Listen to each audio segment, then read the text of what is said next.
Alright, what is going on, you guys? It's your boy King Voss, and I'm back with Summer Too Hot music video reaction. Now, at first, I wasn't going to do Summer Too Hot music video reaction. Reason being because when I first initially heard the song, I didn't like it.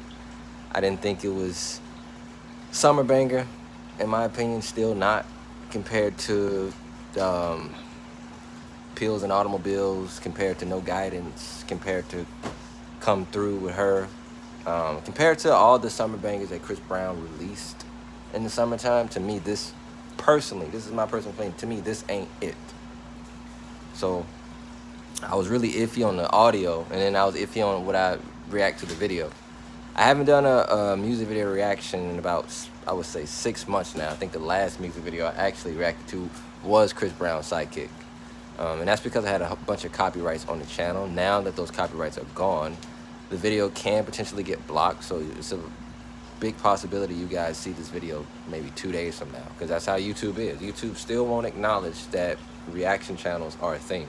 They just look at us like we re-upload somebody else's material within our own video, which we do technically, but we're not trying to steal it or profit from it. We're just trying to do this for educational purposes, or just because we're a fan and we just want to react to whatever your purpose is. But anyway, it's your boy King Voss. Without further ado, make sure you guys subscribe to the channel, turn on those post notifications, comment down below.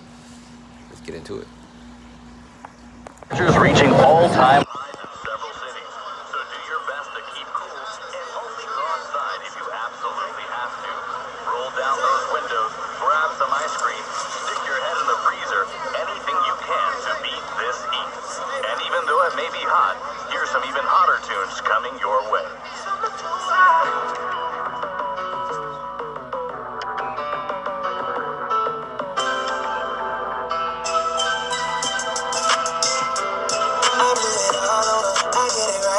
She put it all on me, I couldn't fight that. She love when I put on it when it's time back. You know it's hard to get a body like a sidetrack. Shake something, left, right, control it.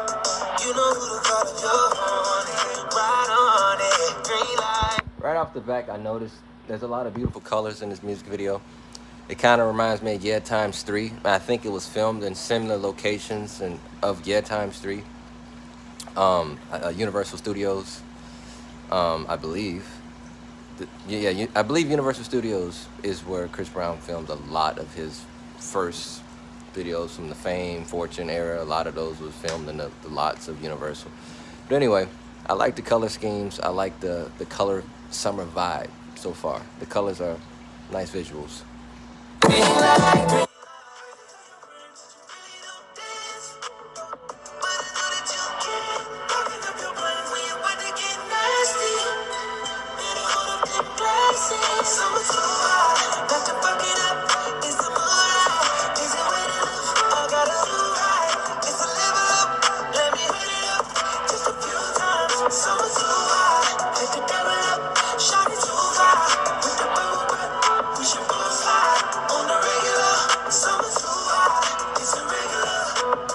She discreet, she don't want her business in the street. Be my little secret, baby, be my little friend. On the weekend, do something different. Got my attention. 8 figures, fucking with a rich nigga. Big picture, more than just a night with ya. Don't switch up, girl, when I... So the choreography is really good. It's really on point. The dancing, to me, this is the best choreography he's had since...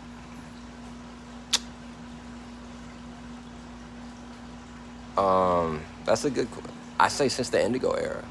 This is the best choreography since the Indigo era. Because the problem with the Breezy era, he didn't have Sidekick choreography was really good. It was the best by far in a long time. But to me personally, I think the choreography for Chris is it's not what I'm used to. It's not what I like personally. This is the best choreography since, I say, the Heat video. Since Wobble Up, like I'm going far back. Like Wobble Up has some great choreography. So I love this choreography. I still don't think this is the summertime anthem. I still don't think this is the song. You would think that a summertime anthem to me would be Petty or Sidekick dropping, but just not Summer Too Hot. Lights is up. The diamonds gon' dance. Really don't dance. But I know that you can. When you about to get nasty, better hold up them glasses. So it's hard not to fuck it up. It's the moonlight. Is it wet enough? I gotta do right. It's a level up, baby. Just a few times. So too high. Hit the double up. Shot it too high. With the bubble, but girl, we should both slide on the regular. So too high. It's a regular. I wanna get this rocket off the ground, baby. It's so beautiful, it's hard to behave. I can't start this fire without your flame. Honestly, it looks like this is the same. This looked like Blue and 2 Chainz, baddest one. Sexy motherfucker, you the baddest one. This seemed like the same similar locations. I know a lot. That's very common for rappers to use similar locations as other rappers, especially like if it's Universal Studios. That's very common. But it looks like, where Yeah Times 3 and Baddest, that's what it looks like to me. He brought a lot of the OG dancers back for this one, which is pretty good for the culture. It's amazing. Chris Brown is definitely, to me, the greatest dancer of our generation. He is. He's second to Michael Jackson. He always will be second to MJ. There is no male R&B singer or pop singer that can dance at the level of Chris Brown and sing at the level of Chris Brown. You got some great singers, like other singers, obviously. But Chris Brown is the best singer and dancer in the world. That goes for male and female. Come on, take that shit off. Summer too hot, got to fuck it up. It's the moonlight, it's waiting on you. It's a level up, turn it up, just a few times. Summer too hot, hit the double up, shot it too hot. With the bubble, yeah, we should both slide on the regular. Summer too hot, it's a regular, too hot.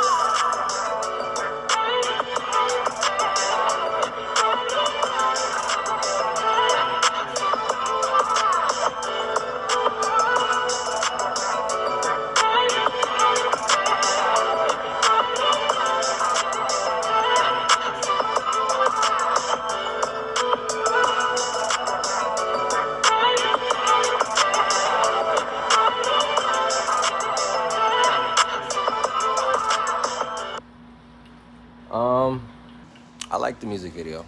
Song is still growing on me. Some days I'm in the mood for Summer Too Hot. Some days I'm not. I'm gonna be honest. I'm a very honest person. Song is still growing on me. The music video was great. The choreography was great. I know you guys know Chris Brown announced his new album 1111, potentially releasing this year. I don't know what you guys' thoughts on that one. I think Chris Brown's era, they need to speak for them own. They kind of need to stand out a little bit. Like some can say that when you look at Heartbreak on the Full Moon, you look at Indigo, you look at Breezy, they all sound like they're from the same era. Like the only era to me that has a gap in terms of sound and culture is there's a huge gap between the X era and the Breezy era. That's a gap that I'm not saying he need to take that approach and take the Rihanna approach and release music every 7 to 9 fucking years. But what I'm saying is, for Michael Jackson, for an example, every Michael Jackson album sounds different. They don't sound the same. They age very well. There's a 5 to 6 year gap. You miss Michael Jackson, and I know Chris said you need to miss him, and I know we live in an era now where can't really take that much of a break because music is so demanding now. This is a streaming era. You can listen to your favorite artist wherever you want. But my point is, we don't honestly need the 1111 album could drop. For me personally, I'd be fine if that dropped in 2024, honestly. Because the Breezy album still is not getting the recognition that it deserves. That's a great album to me. I call it the trilogy album, the Big Three album, the double album era. And I mean Heartbreak on the Full Moon, Indigo, and Breezy is a trilogy era. And the best album in the trilogy era to me is Indigo. And I know people always say Heartbreak on the Full Moon is not better than Indigo. It's not even better than Breezy, in my opinion. So I think with all those songs, the problem with Chris Brown is the general public listens to all the bangers on those big projects. Like on Heartbreak on the Full Moon, that was like 45 songs. Indigo was like 32 songs. And I think it was like maybe 30-something, like 20-something songs on Breezy. So it's like the general public is still discovering songs on all these huge projects. Hence why you got songs like Under the Influence going viral all of a sudden, because the general public is just now getting to those tracks. They're not caught up to where we are as Breezy fans. They're not caught up to us yet. So I don't think it makes any sense to drop 11 songs. I get why he's doing it for just his fan base, but the problem with these albums are just his fan base is listening, and that's why they're not selling according to what they should be. That's why the Breezy album didn't do well. It was bad timing. People in the general public, that's what matters, honestly, in terms of having a #1 album.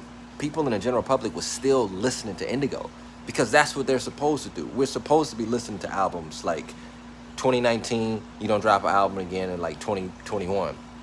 But the problem with that is Chris will drop a mixtape in 2020. You can't miss him. You know what I mean? So what I'm saying is Chris's Achilles heel, in my opinion, he drops so much music, so vast variety that you can't make it all go #1 at once. You got music over here, you got music over here, you got feature over there, feature over there.